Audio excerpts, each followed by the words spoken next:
Students, welcome to PK academy. Start करते हैं आज की क्लास। कल का टॉपिक था रिफ्लेक्शन बाय प्लेन सरफेस, समतल पृष्ठ द्वारा अपवर्तन, है ना। और उसमें आपने जाना था कि समतल पृष्ठों के द्वारा अपवर्तन में हमें कई बार ऐसे फिनोमेना देखने को मिलते हैं जिसमें या तो कभी पेंसिल टूटी हुई नजर आती है, कभी या तो जमीन उसमें बाल्टी की तली में पानी भरा हुआ होता है, तली में पड़ा हुआ कॉइन थोड़ा सा ऊपर उठा हुआ नजर आता है। मछली अगर देखने की कोशिश करोगे एक्वेरियम में तो आपको वहीं नहीं नजर आएगी, बल्कि ऐसा लगेगा थोड़ा सा ऊपर है, भले वो थोड़ी सी नीचे है। तो इन सब के रीजन में कौन शामिल है? रिफ्लेक्शन बाय प्लेन सरफेस, समतल पृष्ठों द्वारा अपवर्तन कहा जाता है। और उसके लिए आपने फार्मूला सीखा था, याद होगा सबको, क्या आया था? d डैश बाई डी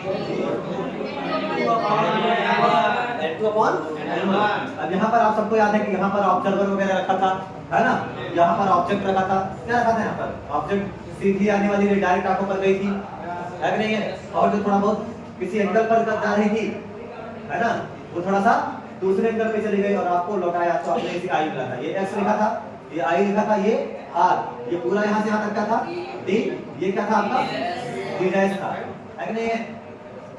ये पूरा d डैश है। यहाँ देखो यहाँ से यहाँ तक शिफ्ट हो गया था, यहाँ पर लेकिन शिफ्ट कहाँ हो गया? यहाँ तक। इतना चेंज आया, इतना तुम्हें ऊपर उठा हुआ नजर आया। और उसको बताने का फार्मूला, इसका रिफ्लेक्टिव इंडेक्स हमने n2 लिखा था, जिसमें, है ना, इसका क्या लिखा था तुमने? n2, और इसका क्या लिखा था? n1। अरे ये तो लिखा था, अब फार्मूला क्या बनाया तुमने? d dash by d is equals to n2 by n1। और जहां पर अब तुम्हें क्या क्या इस फार्मूले में ध्यान देने वाली बात है, उस बातों में नंबर 1 सबसे पहले यहां से देखो, d और d डैश मेजर कहां से हो रहे हैं? सर बॉटम से या सरफेस से? सोचो, बॉटम से या सरफेस से? सरफेस से। तो इस फार्मूले में जो d और d डैश मैंने ले रखे हैं, तुम्हें भी याद रखने हैं न्यूमेरिकल लगाते समय। d और d डैश मेजर करे जाएंगे सरफेस से। सबसे पहले क्या है d डैश? d डैश है आभासी गहराई, अपरेंट डेप्थ। क्या चीज? Apparent depth. तो d डैश ही हमारा d अपरेंट है। d क्या है? रियल डेप्थ, वास्तविक गहराई। d है d रियल, दोनों बातें याद रह जाएगी। d क्या है? आप वास्तविक गहराई, है ना, रियल डेप्थ, और d डैश वास्तविक। कहां से मेजर करे जाएंगे? Always major from surface. d व d डैश, मतलब d और d डैश मापे जाएंगे पृष्ठ से, सतह से मापे जाएंगे। d व d डैश पृष्ठ से, सरफेस से मापे जाएंगे। Surface are measure from surface. सबसे पहला सवाल लगाते समय ये बात। दूसरा बात आएगी n2 और n1 को लेकर के, कि n2 और n1 के बारे में क्या ख्याल है। n2 और n1 के बारे में कभी मत सोचना कि रेयर का है, डेंसर का है, डेंसर का है, रेयर का है। कभी ये सब नहीं सोचना। जैसे तुमको मैंने याद कराया है अल्फा बीटा गामा को लेकर, ऑब्जेक्ट के साथ अल्फा, नॉर्मल के साथ बीटा, और इमेज के साथ गामा। ये अल्फा बीटा गामा का पैटर्न तुम्हें याद होना चाहिए, है ना। ये हमने कर रखा है। उसी हिसाब से इसमें हमें क्या ध्यान देना है, और एक बार तुम्हें ट्रायंगल लेना है OM ऑब्जेक्ट वाला, और एक बार ट्रायंगल लेना है इमेज वाला, वही काम करना है। वैसे यहाँ जो टर्मिनोलॉजीज है, सबसे पहली बात क्या है? d और d डैश कहां से मापोगे? सरफेस से। दूसरा n2 n1 रेयर डेंसर छोड़ करके बताना n2 उस मीडियम का रिफ्लेक्टिव इंडेक्स है जिसमें रे जा रही है, और n1 उस मीडियम का रिफ्लेक्टिव इंडेक्स है जहां से रे आ रही है। हमेशा करना n2 कहां का रिफ्लेक्टिव इंडेक्स है, कहां का अपवर्तनांक है? जिसमें रे जाएगी। हमेशा सारे जगह पर केवल ये गुरु मंत्र जो तुम्हारे, जैसे तुमने ये याद रखा है, जिधर जाएंगे काम के लिए जिधर पॉजिटिव लेते हैं, लिया ना ये गुरु मंत्र। वैसा ये वाला मंत्र तुम्हें क्या याद रखना है कि n2 उस मीडियम का रिफ्लेक्टिव इंडेक्स है जिसमें रे जाएगी। n2 उस मीडियम का रिफ्लेक्टिव इंडेक्स है, अपवर्तनांक है, जिसमें रे जाती है, जहां रे, जिसमें रेस जाती है। n2 is the refractive index of that medium in which rays go, ठीक है, रे जाती है। और दूसरा n1 रिफ्लेक्टिव इंडेक्स है जहां से रेस आती है, फ्रॉम व्हिच रेज आर कम, है ना, या रेज आर कमिंग, ऐसा लिखिए, जहां से रेस आती हैं। n1 का मतलब 1 का मतलब कम होता है, 2 का मतलब गो होता है। 1 का मतलब क्या याद रखोगे? कम। n1 वहां का है जहां से आती है, n2 वहां का है जहां को रे जाती है। इसलिए तुम्हें ये ध्यान रखना है TW वहां छिपा हुआ है, 1 का मतलब कम। अब सारे निकलकर तुम्हारे लग जाएंगे, इसमें कोई दिक्कत नहीं होनी चाहिए। D और D डैश कहां से मेजर करोगे? सरफेस से। अब इसमें एक चीज और कभी-कभी पूछ लेते हैं कि शिफ्ट कितना विस्थापन हुआ। क्या पूछते हैं? शिफ्ट अगर मुझसे पूछा जाएगा तो मैं कैसे बताऊंगा? अगर सोच यहां से यहां तक ही विस्थापन है, क्या डेल्टा D यही तो है? और अगर मुझे डेल्टा D बताना हो, शिफ्ट बताना हो, तो मैं क्या करूंगा? D में से क्या घटा दूंगा? D डैश, मतलब मुझे ये मिल जाएगा। तो अगर मैं शिफ्ट का फार्मूला लिखूं, क्या मैं मिटा सकता हूं? दोनों बातें याद हो गई। D और D डैश मेजर करे जाएंगे सरफेस। N2 वहां का रिफ्रैक्टिव इंडेक्स जिसमें रे जाती है, N1 वहां का रिफ्रैक्टिव इंडेक्स जहां से रे आती है। शिफ्ट बताते हैं कि विस्थापन कितना हुआ, वो वहां पर है कितना विस्थापित हुआ अपनी जगह से। शिफ्ट बताने का क्या तरीका है बेटा? डेल्टा D इक्वल टू करोगे D माइनस, अरे एक लिखोगे। अच्छा, अगर मैं इस फॉर्मूले को तुम्हें एक और चीज दिखाऊं, एक और चीज समझाने की कोशिश करो, तो देखो क्या लिखेंगे। D डैश आभासी कह रहे हैं, D वास्तविक, रियल और अपरेंट, सॉरी अपरेंट और रियल, N2 अपान N1। फिलहाल इस वाले पार्टिकुलर केस में N2 ज्यादा है कि N1 ज्यादा है? N1 ज्यादा है। कौन ज्यादा है? N1 ज्यादा है और N2 कम है। अरे यार, टेंसर से रेयर ही तो जा रही है, टेंसर से कहां जा रही है? तभी तो बेंड सभी काम नॉर्मल हो रहा है और वापस यहां पर तुम्हें ऊपर उठा हुआ मिला। तो कौन ज्यादा है? N1 is greater than N2। तो अगर आप ध्यान से देखो तो ये, अगर मैं इसको केवल N लिख ले, केवल इसका, अगर मान ले ये एयर है, तो पक्की बात है कोई ना कोई ऐसा मीडियम है जिसका रिफ्रैक्टिव इंडेक्स क्या लिखा जा सकता है? केवल N, एब्सोल्यूट में लिखने की कोशिश करो। तो D डैश बाय D ऊपर हल्का है या भारी है? ऊपर वाला हल्का है, नीचे वाला भारी है। यानी अगर मैं इस फार्मूले को और अच्छे से लिखने की कोशिश करूं तो तू समझेगा D dash by D equals to 1 upon, ध्यान से समझना, 1 अपॉन 2N1। देखो सही है गलत है? सही है गलत है? सही है। 2N1 2N1 का मतलब refractive index of first medium with respect to second. आगे वाले के सापेक्ष ही बताते हो यार, ANG लिख दूं तो समझोगे क्या? Refractive index of glass with respect to air, हवा के सापेक्ष कांच का पठनांक, दूसरे के सापेक्ष पहले का पठनांक। तो ओवरऑल तो पहले का ही तो लिख रहे हो, और पहले का तुम्हें लिखा हुआ क्या मिल सकता है? N। तो इस फार्मूले को और अच्छे से अगर तुम्हें शॉर्ट में लिखना हो तो D dash by D equal to 1 upon N।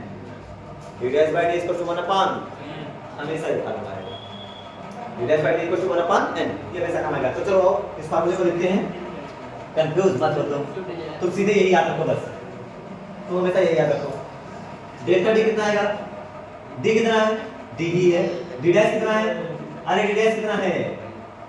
N2 by N1, N2 by into D, into D।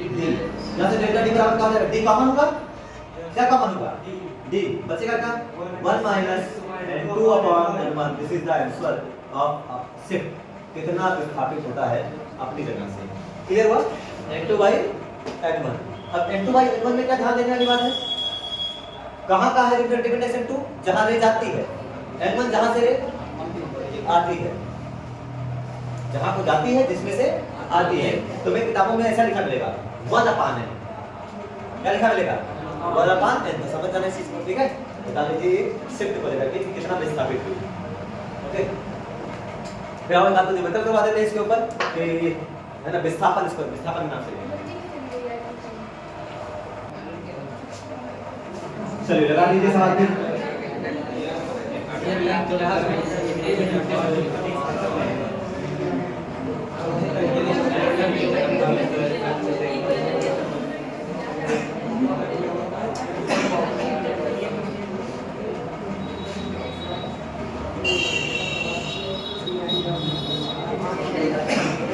Find the current depth, जल्दी बताओ क्या आगे कदम कर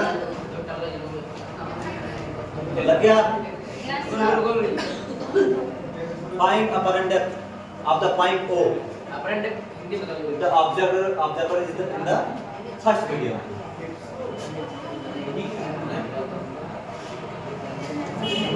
वास्तविक वास्तविक नहीं, आभासी आभासी गहराई बतानी है आपको। अपर एंड डेप्थ 20। सोच बताओ, जल्दी करो।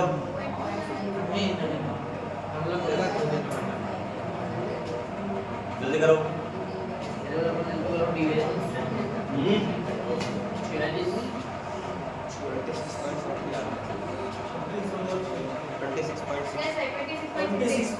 26.6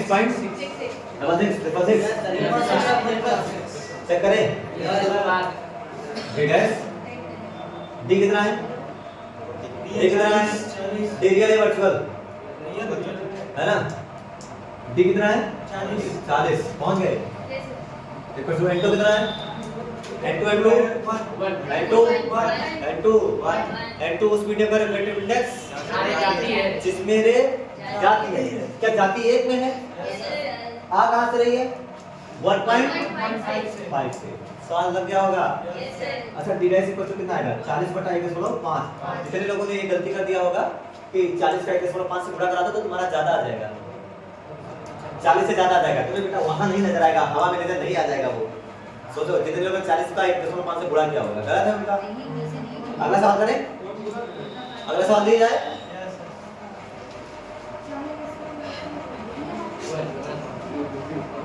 ये मीडियम 1, ये मीडियम 2।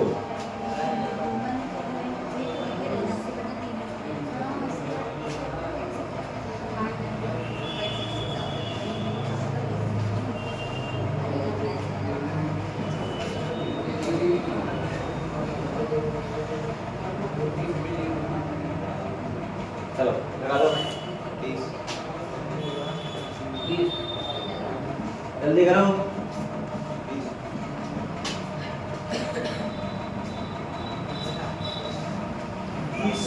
अरे 15 भी आंसर आ रहा है किसी का? नहीं। कितना आएगा? 20। लगा तो दो। 20 कैसे आएगा? n2 कितना? 20 नहीं आएगा सर। 20 ही आएगा सर। 20 ही आएगा सर। n2 कितना? n2 बराबर 20। n2 कितना? n2 कितना? 1 या 3/2? 1 या 3/2? 45 कितना आएगा? 45।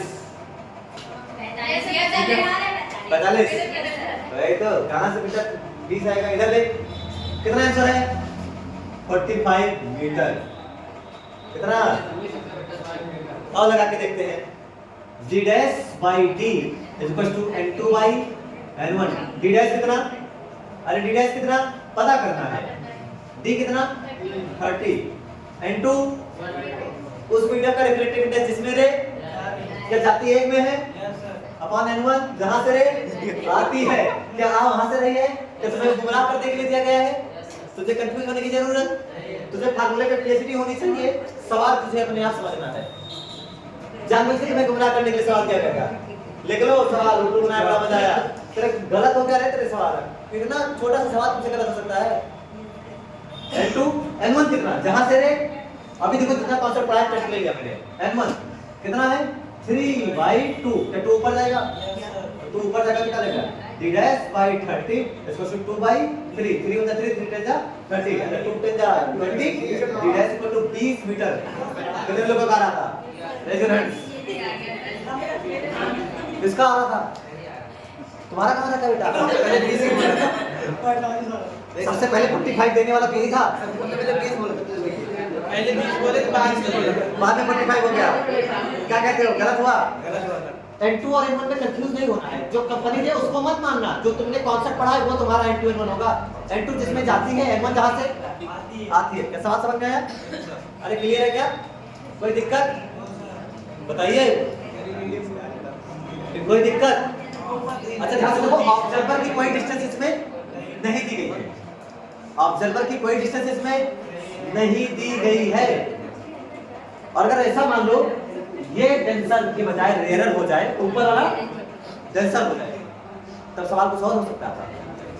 तब तुम ऊपर भाग जाओगे, है कि नहीं है? समझ रहे हो बात को? डी डैश अभी रे कहां से कहां जा रही है वो याद करो तुम। रे कहां से कहां जा रही है? डेंसर से। क्या डी डैश का मान हमेशा डी से कम आ रहा है? यार तुम समझ नहीं पा रहे हो कॉन्सेप्ट ये। सवाल लगाने के बाद दो सवाल लगाया, तुम्हें क्या समझ में आया? अगर रे जा रही है डेंसर से रेयर, तो क्या डी डैश का मान जीवन भर डी से कम आएगा? आएगा कि नहीं आएगा? तो जो कॉन्सेप्ट मैं लिख सकता था वो कॉन्सेप्ट ये होगा, अगर rays, if rays move rarer to denser, rarer to denser, क्या D dash will always less than D? D dash का मान हमेशा किससे कम होगा? डी से। दूसरा अगर इफ रे मूव कहां से कहां? डेंसर से रेयर,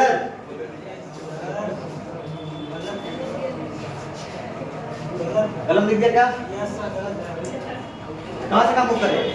डेंसर से रेयर। जब रे जाएगी डेंसर से रेयर तो डी डैश का मान डी से कम होगा। और एक सेकंड, अभी तुमने थोड़ी देर पहले पढ़ा था शिफ्ट का formula, delta T equals to D minus D dash. ये तो पढ़ा था थोड़ी देर पहले। जब डी माइनस डी डैश पढ़ेगा, क्या डी डैश छोटा आएगा सेकंड वाले केस में?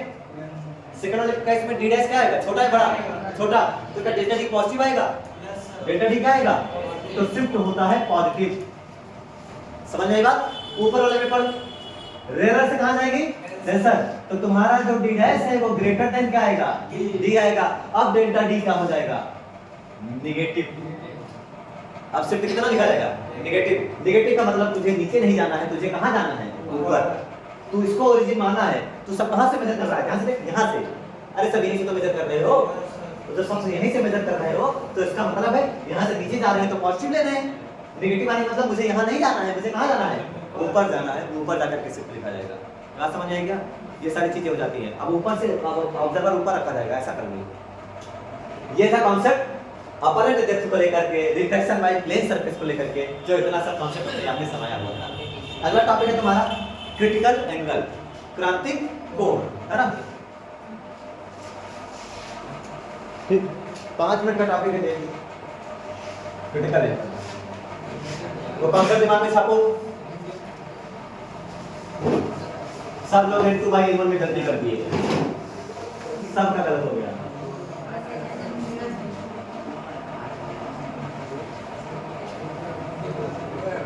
क्रांतिक कोण, क्रिटिकल एंगल, इसमें क्या लिखना है?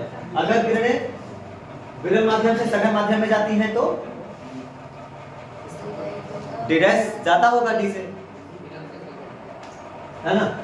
तुमको न्यूमेरिकल इसके करवाए हैं मैंने, ध्यान से देखो। तुमको न्यूमेरिकल इसके करवाए हैं? उसके नहीं करवाए, उसके करवा दूंगा आगे एक्सरसाइज में, है ना? हाँ भाई, टॉप कॉन्सेप्ट होते हैं, रिकॉर्डिंग पे सारे कॉन्सेप्ट थोड़ी अवेलेबल होते हैं, तुझे भी पता है ना? सबके सब रिकॉर्डिंग में थोड़ी करते हैं, जब सब एक्सरसाइज वगैरह लगाते हैं खास। ऑनलाइन वाले सब मजा ना पाएंगे, सब पा जाएंगे तो वो यहाँ आएंगे नहीं, इसीलिए यहाँ पर थोड़ी सा बता दिया जाएगा। हो गया क्या? लालच दे दिया जाता है कि सब लोग लालच में दौड़े चले गए। इफ रे मूव रे दे दिए, हो गया क्या बेटा? बस मिटाना है। अगला लिख, क्रिटिकल एंगल, क्रांतिक कोण किसे कहेंगे? क्रांतिक कोण के बारे में तो जाने दो। क्या चीज? क्रांतिक कोण। क्रिटिकल एंगल किसे कहेंगे? What is critical angle? अगर सबको पता है, ध्यान से देखो, अगर मान लो रेस ऐसे जा रही है, ये सघन है, ये विरल है, ये रेयर है और ये सॉरी ये टेंसर है और ये रेयर है।